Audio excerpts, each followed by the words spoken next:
Welcome back. As kids prepare to return to the classroom, some parents are feeling anxious about back-to-school viruses. But Elizabeth Ruiz shows us some schools are taking an extra step this year that could help prevent the spread of COVID-19 and other illnesses. This little meter that looks like a smoke alarm monitors indoor air quality. If you are exhaling the COVID particles, the person next to you can be inhaling the COVID particles. Biochemist Paula Olszewski with Johns Hopkins says it's another tool in the toolbox as we continue through this pandemic. The doctors say, get a vaccine. Wonderful.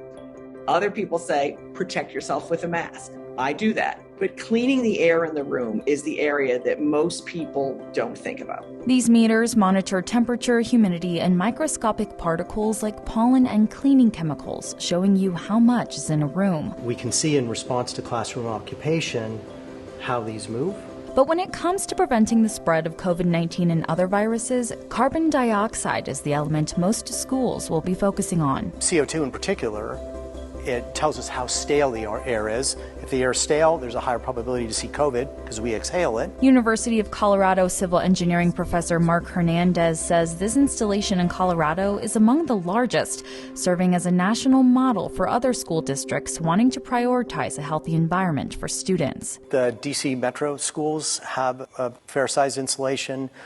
There's another installation in Central California, Monterey County. While the monitors can't filter the air or detect COVID-19, Javier Ibarra with Denver Public Schools says they will know they need to take action if they see high levels of carbon dioxide. You're able to mitigate that simply by opening a window, opening a door, reducing the amount of students. Javier says the school district chose to get these monitors with federal dollars through the COVID Relief Fund. We were able to allocate specific dollars to our air quality, so that included $25 million to fix our air ducts, boiler systems, etc. And then $1.5 million of that money went directly into these sensors called SenseWare. After doing the math, Mark says the cost of monitoring a classroom is equivalent to the cost of a textbook. Like so many things in the tech world, it's getting faster, better, cheaper. And with more technology like this accessible to the public, we may be one step closer to putting COVID behind us. In Denver, I'm Elizabeth Ruiz reporting.